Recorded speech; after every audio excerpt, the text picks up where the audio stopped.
Assalamu alaikum wa rahmatullahi wa barakatuhu. نحمده ونصلي على رسوله الكريم أما بعد فأعوذ بالله من الشيطان الرجيم بسم الله الرحمن الرحيم رب اشرح لي صدري ويسر لي أمري واحلل عقدة من لساني يفقه قولي ربنا زدنا علما.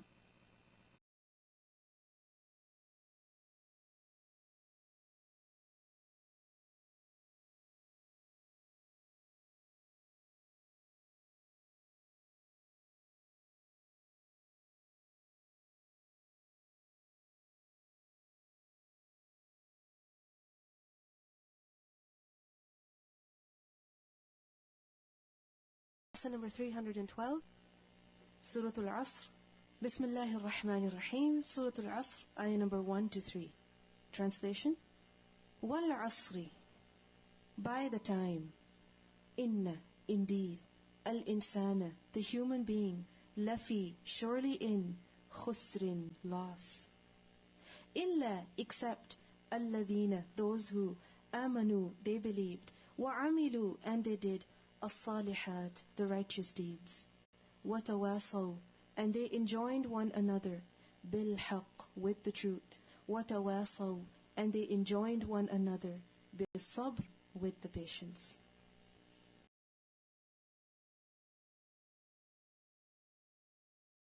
A'udhu billahi minash shaitanir rajim. Bismillahir Rahmanir Rahim. Lesson number 312, Surah Al-Asr, ayah number 1 to 3. Surah Al-Asr is a Makki surah and it was revealed after Surah Al-Sharh. It has only 3 verses, 14 words and 68 letters. Asr is used for time. What does Asr mean? Time. And there are other meanings of the word Asr as well, which inshallah I will tell you later.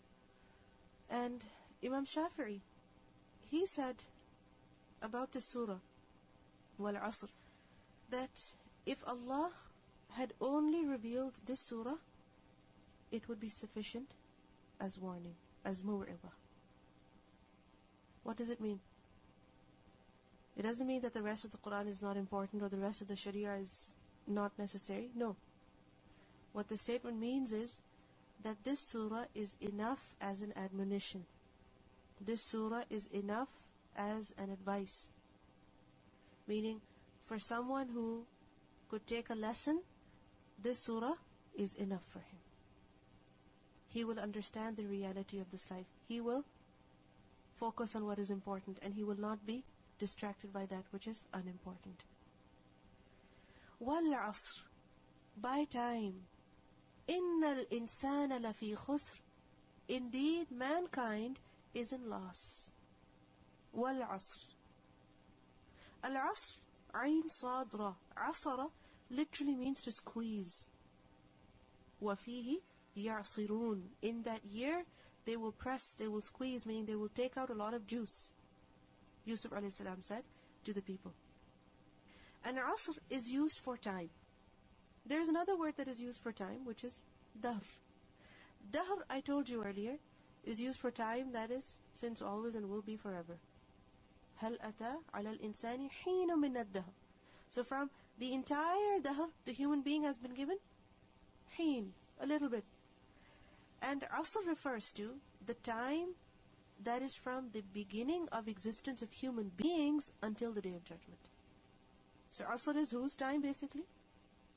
Of the human race. From when the human beings were created until the Day of Judgment. This is what Asr refers to. Secondly, the word Asr also refers to the later part of the day. The time that is after Zawal until Ghurub. Some have said that refers to the time after Zawal until Ghurub. Zawal meaning from the time when the sun begins to decline. So after noon until sunset. So it's the later part of the day.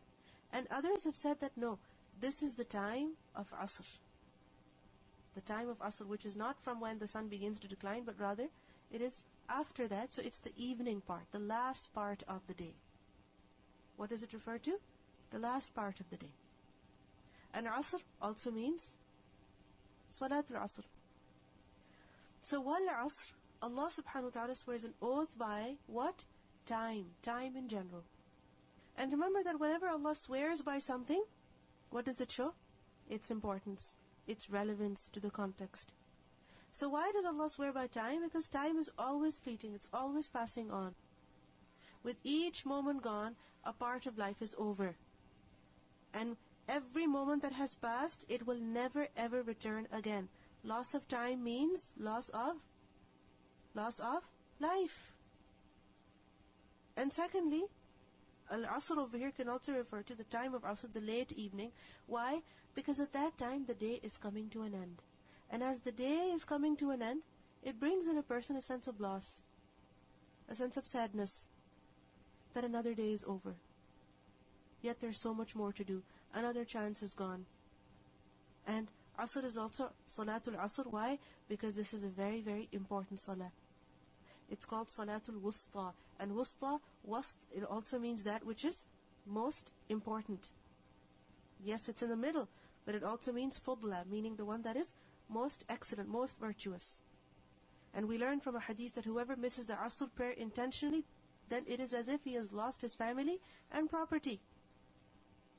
Just imagine, missing the Asr prayer is like losing one's family and property. Everything that a person has. It's as though he has lost everything. So Allah swears an oath by Al-Asr, Wal-Asr. And what's the jawab qasam? That innal insana lafi khusr. Indeed, the human being.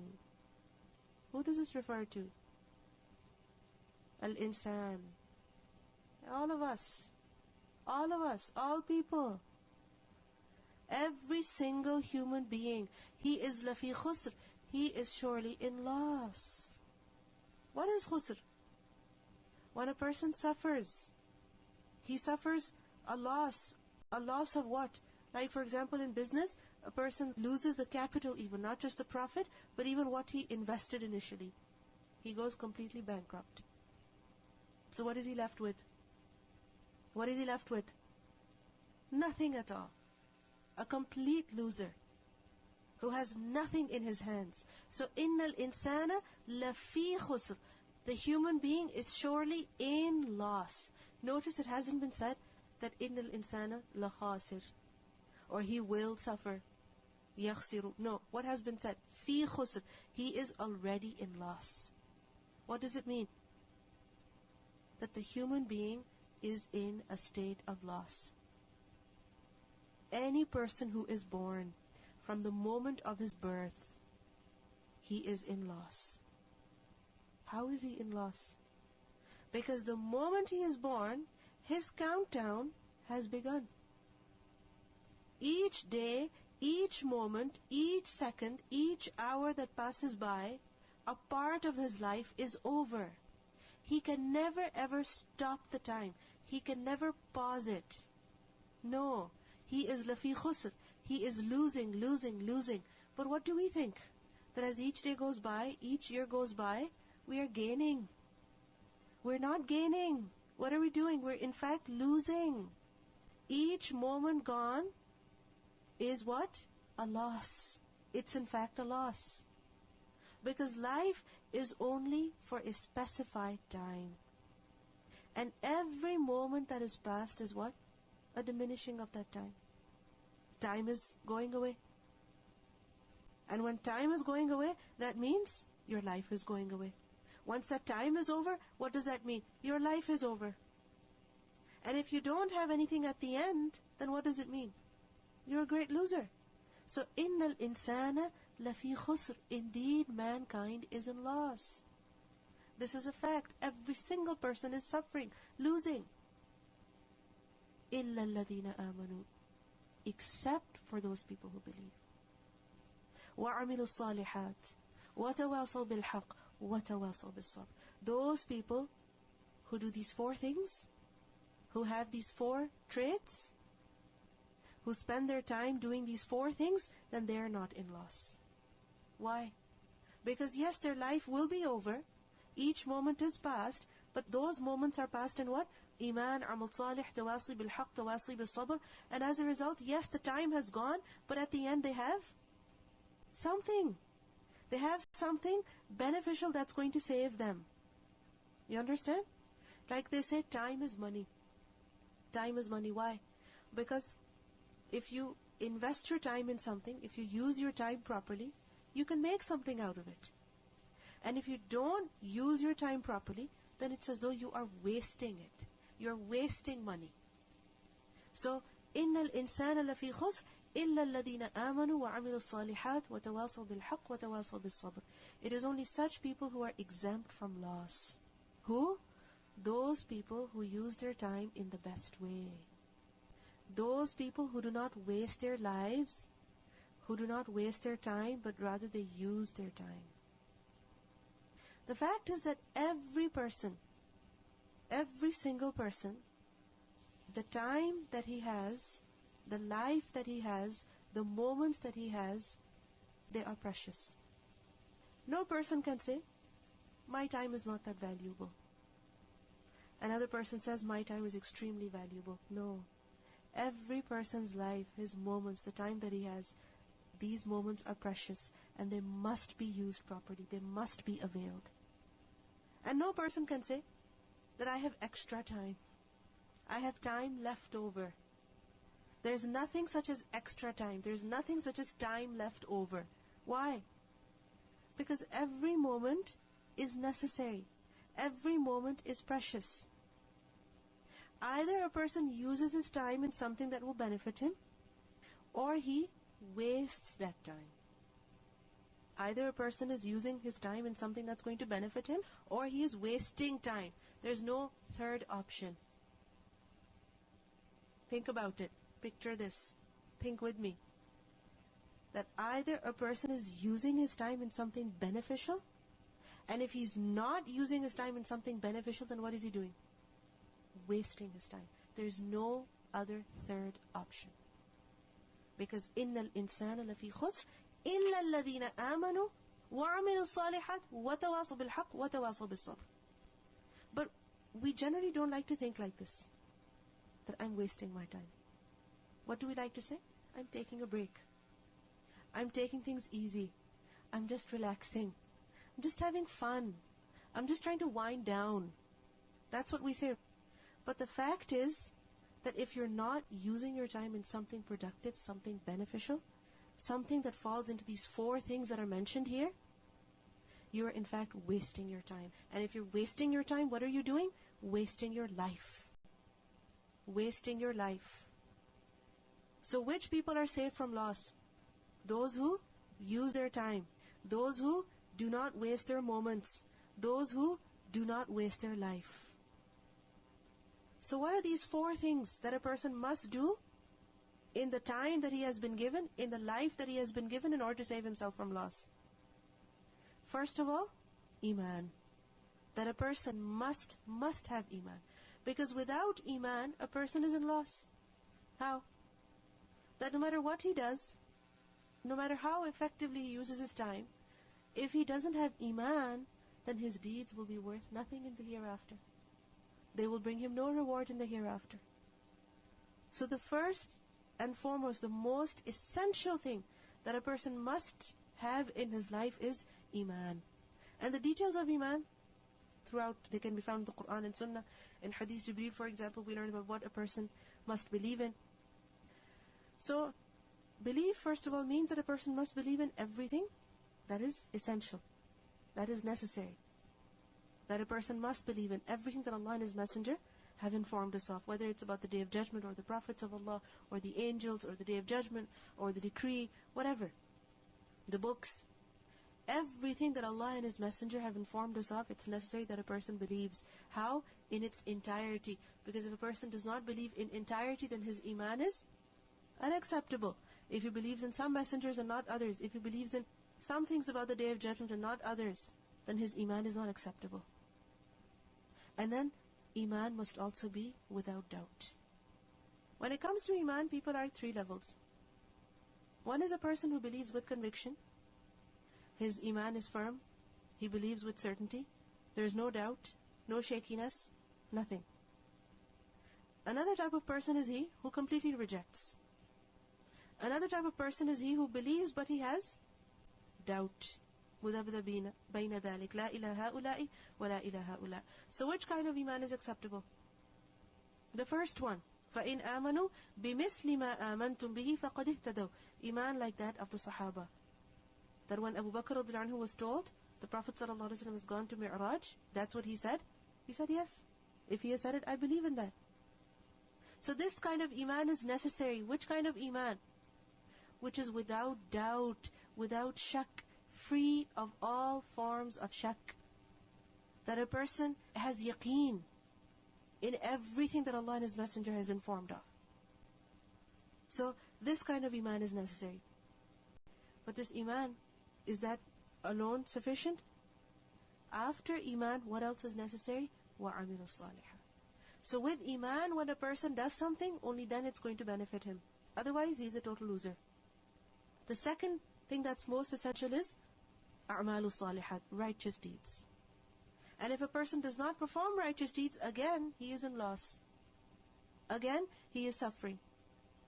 And the fact is that the more righteous deeds a person is performing, the more he is taking benefit of his life, of his time. And if a person is not busy in performance of righteous deeds, then he is wasting his life. Then he is in loss. Now what are righteous deeds? Those deeds that we consider to be good, or that any person says, I think it's good to do it, so therefore I should do it? No. What's the criteria? Sincerity and conformity, ikhlas, and according to the teachings that Allah subhanahu wa ta'ala has given. And remember that righteous deeds are also various levels, there are various types. And generally they can be divided into two things. The rights of Allah, and secondly, the rights of the creation. The rights of Allah, like for example prayer, fasting, hajj, so on and so forth. And with regards to the rights of creation, for example, respecting them, spending on them, zakat, sadaqah, fulfilling your duties towards them, whoever they are, like for example parents, husband, children, fulfilling your duties towards them. Similarly, rules pertaining to, like for example, isti'dhan, that when you go to somebody's house, how you're to knock on their door, seek their permission. Similarly, about majalis, how to sit in gatherings, how to greet one another, how to speak to one another. These are all what? Different forms of righteous deeds. So, إِلَّا الَّذِينَ آمَنُوا وَعَمِلُوا الصَّالِحَاتِ. First of all, iman, and secondly, righteous deeds. A person must spend his time doing those actions which Allah likes, which Allah approves of. And then after amal salih, what's the third thing that could save a person? Tawasi. Which tawasi? Tawasi bil-haq. What does tawasi mean? Tawasaw, this is the fi'l, and tawasi is the masdar. It's from the root letters waw, sad, ya, wasiyah. What does wasiyah mean? An important instruction that is given at the time of death by a dying person. So it's a very, very important instruction. He gives it with a lot of emphasis. And tawasaw, tawasi, what does it show? Instructing one another, encouraging one another, enjoining on one another. So tawasi, this is also essential for a person in order to save himself from loss. What do we think? That if we're telling other people about something good, we are benefiting them. That's what we think. But what do we learn? That when you're telling other people, when you're reminding other people, when you're enjoining them, in fact, who are you benefiting? Yourself. Who are you saving from loss? Yourself. So the first person to benefit is who? You yourself. Now there are two types of tawasi that are mentioned over here. First of all, tawasi bil-haq. What does al-haq refer to? This deen, this sharia that Allah has given, the Quran.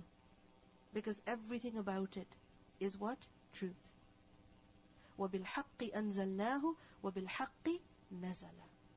This Quran, this religion, everything about it, of it, is what? True. So it is incumbent on a person who wishes to save himself from loss, that he should spend his time doing what? Doing what?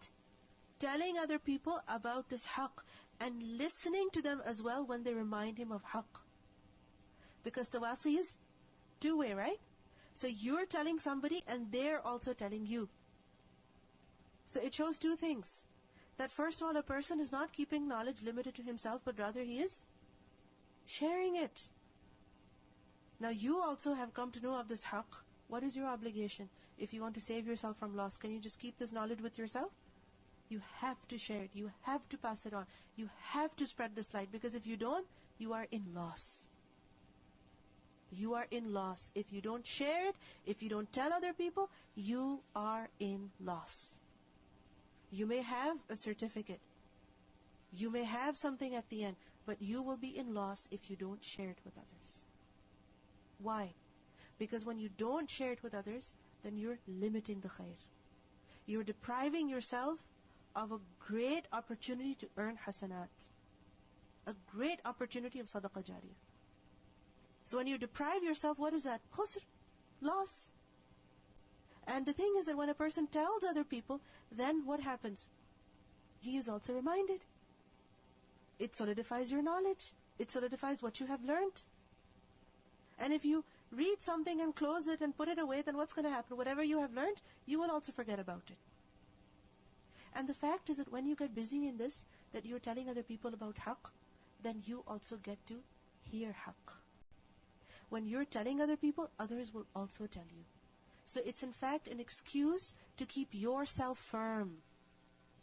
It's an excuse to keep yourself firm. Because if you don't tell others, others won't tell you. You won't be in that culture. So وَتَوَاصَوْا بِالْحَقِّ. And this includes enjoining good and forbidding evil as well. So وَتَوَاصَوْا بِالْحَقِّ. And secondly, what kind of tawasi is necessary?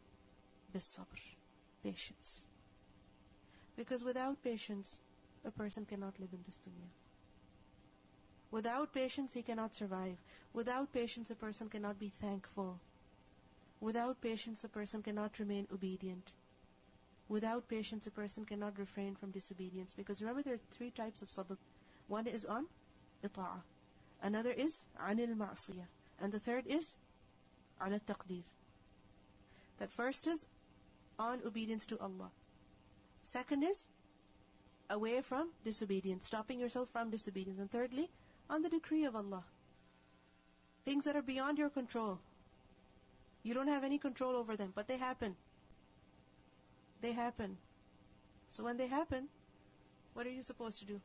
Sabr. But sometimes what happens, when you're in that situation, you forget to do sabr. But because you have been telling other people to do sabr, when they see you, they remind you. Isn't it beautiful? This is how you're saved. And if you don't tell other people to be patient, then they won't tell you to be patient. Then how will you have patience? You won't have patience, and then you will suffer loss. So وَتَوَاصَوْا بِالصَّبْرِ. Recitation. بسم الله الرحمن الرحيم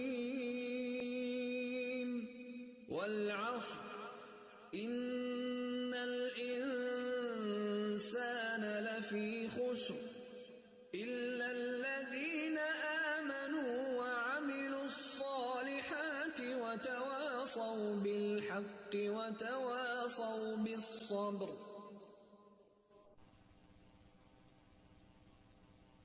Imam al-Razi, he has written in his book, Tafseer al-Kabir, that I learned the meaning of Surah al-Asr from the man who sells ice. An ice seller, someone who is selling ice. You're like, what? Yes, people used to sell ice and they still sell ice where there are no freezers or where there is no electricity. And when a person is selling ice that he doesn't have a freezer that he has plugged into a switch or something like that, no. He has a huge block of ice or something like that, which he has covered with a thick piece of cloth, and as people come, they purchase ice from him. And you can imagine, when is ice being sold, in what weather? Hot. So he has a limited amount of time. A limited amount of time in which he has to sell that ice. If he doesn't sell that ice, what does it mean? Khusr. He has lost his capital even. He has lost everything. He will have nothing left in his hands. So he said that I learned the meaning of Surah Al-Asr from the man who sells ice, who was calling out in the market, have mercy on the one whose possessions are melting. Have mercy on the one whose possessions are melting. And he kept on repeating these words, that have mercy on me and buy ice from me. For if you don't, I'm going to lose everything. This is the reality of time. It's constantly passing away. The clock is constantly ticking away. Constantly. It never stops. And you're supposed to avail every moment, because once it's gone, you've lost it. You can never bring it back. And in this time that we have been given, what are we to do? آمنوا وعملوا الصالحات وتواصوا بالحق وتواصوا بالصبر. These 4 things are essential. Without it, you're at loss. I was just thinking, I have 3 weeks off until the next course. And all of us have thought, okay, these 3 weeks, I'm going to relax, I'm going to do this, I'm just going to chill, sleep in, do this, do that, and so I can be energized, re-energized for the next course. Who knows if we're even going to live that long? And if we waste this time, then we've lost it. It's never going to come back. And we have so much opportunity to do some good in this time. So much opportunity. Make a plan for yourselves. Don't let it go away. You're young. You're healthy. You have that time. Allah subhanahu wa ta'ala has given it to you. You have do many blessings. Something. Yes. ثُمَّ لَتُسْأَلُنَّ يَوْمَئِذٍ عَنِ النَّعِيمِ. Do something. Many blessings. Teach someone. Go review your grammar notes. Go review your tajweed. Go fix your tajweed. If you didn't have that time to do it, grab someone. Okay, every single day we're going to sit for half an hour. We're going to make sure we practice like reading 1 juz a day or however much you can. Do it. Do it at that time. Don't waste that time, but do something. Because many times when we have, what we consider to be free time, whereas there's nothing such as free time, but what we consider to be free time, we waste it. We don't use it properly. But the fact is that the time that Allah has given to us, it is so that we do something. And remember what we learned earlier, فَإِذَا فَرَغْتَ فَانْصَبْ وَإِلَى رَبِّكَ فَارْغَبْ. It doesn't mean that you are doing the same thing. You could do something different.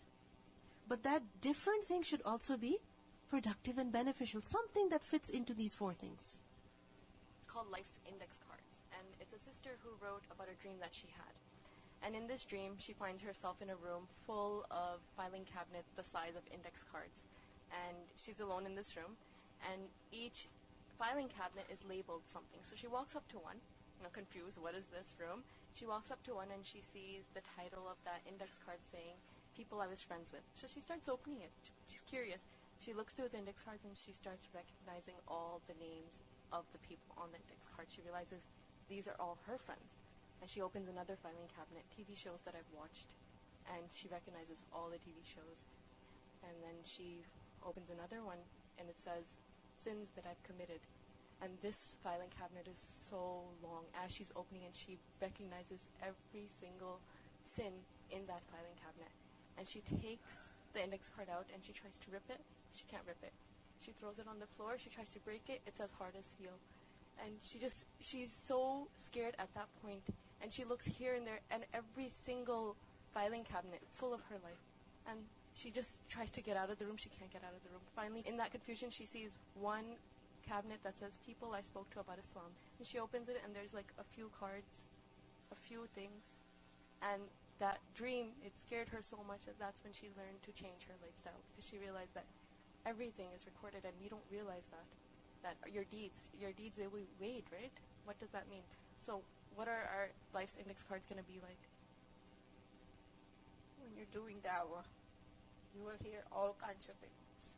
Let's say, for example, they would tell you, who are you to tell me this? You're not a scholar. It's only for the scholar to teach these things and all that stuff. And they hate it when you remind them. But what I was going to say is, no matter what you hear, and no matter what people do to you, just be patient, ignore it, and consider it like it doesn't matter whether they convert to Islam or they increase their iman and they do their ibadah and all that stuff. What matters is you convey it. We're here to convey the message, to share the knowledge. Before you benefit the other, you benefit yourself. Yeah, just to think that, you're doing what you can, you're conveying the message. And right there, but just don't stop. And there's a lot of people I was thinking, like, I hate to leave Al-Huda, like, I want to stay here and all that stuff. But then again, I'm talking to another sister, and it's just like, if you stay in Al-Huda and you don't get out there, there's a lot of people who are ignorant. They need a lot of help. And we're here to help people. And it's not for us to keep this information, or it's not for us to post about it and all that. So just think about what it could do to other people. And we see that with tawasi bil-haq, tawasi bil-sabr is also essential, right? That you need somebody to tell you to be patient. All of us know that we should be patient. All of us know that the difficulties in life, there are tests and trials from Allah subhanahu wa ta'ala, and we should be patient. But the thing is, you need to be reminded. Because we forget. We need to be motivated. We need to hear it. No matter who we are, at what level, we need to hear it. And for that, righteous company is very important. Surrounding yourself with the right people, with the right friends, is very important. So we see that tawasi bil-haq and tawasi bil-sabr both go together, hand in hand. For takathur, people encourage you, they motivate you, go ahead, get some more. They praise you. But for this haq as well, for sabr as well, you need that motivation. This surah tells us the recipe for success, the way to success. If you want reward in the hereafter, you want to save yourself from loss, from punishment, then this is what you have to do. You have to do these 4 things. Without it, you're in loss. I was just thinking how beautifully short surah, and the time Allah subhanahu wa ta'ala has given us the 3 portions. The first part is the right of Allah subhanahu wa ta'ala, that you have the iman, that you recognize that He's your khaliq. And then amal saleh, this is the right that Allah subhanahu wa ta'ala has left for us, that you do something for your own self as well. And the third part is tawasaw bil haq and tawasaw bis sabr. This is the right of the people as well, that you give them their right. So we need to be wise how we divide our whole time, the day, 24 hours, into this portion. Yes. And I just experienced one wonderful experience this morning. I was thinking, like, I was being given one little job to go into the Fahmul Quran and help them to do the du'as. And in the beginning, being human, sometimes whispers come in your mind. Time would be very short. I have to do other things like being GIs, and maybe I won't be able to do it. And today when I made them, that what did you learn in these 4 sessions? It's only 4 sessions, 1 class a week. And one of the sisters, she said, I was not wearing hijab, and I have started wearing hijab. I go there only for 20 minutes. And out of it, if somebody is listening the haq and is changing, it's not a bad deal. So we should never belittle anything. You never know. Allah will put more barakah in my time. This 20 minutes I'll get somewhere else. Very I can true. listen this tafsir while my kids are listening. So what I miss here, I feel bad. So I'm missing this time. But inshallah, Allah will put barakah in it. And many times we try to save time from doing good things. I do not have these 10 minutes. I do not have these 5 minutes. But the thing is that, when we're sitting in front of the television or just talking to other people or just sitting and doing nothing, it doesn't matter. Just the other day I was talking to somebody and they were saying, I've spent this much time trying to practice the lesson for, just one ayah. It took them like 20 minutes or something. I said, okay, it's only 20 minutes that you spent studying the Quran. What's the big deal? I mean, you spend an hour in front of the television. You spend an hour driving. You spend 2 hours in front of your computer. It doesn't matter then. Then time is not that precious. But only when it comes to doing good, then time becomes extra precious. Okay, let's listen to the recitation again. بسم الله الرحمن الرحيم والعصر إن الإنسان لفي خسر إلا الذين آمنوا وعملوا الصالحات وتواصوا بالحق وتواصوا بالصبر. بسم الله الرحمن الرحيم والعصر إن الإنسان لفي خسر إلا الذين آمنوا وعملوا الصالحات وتواصوا بالحق وتواصوا بالصبر. بسم الله الرحمن الرحيم والعصر إن الإنسان لفي خسر إلا الذين آمنوا وعملوا الصالحات وتواصوا بالحق وتواصوا بالصبر.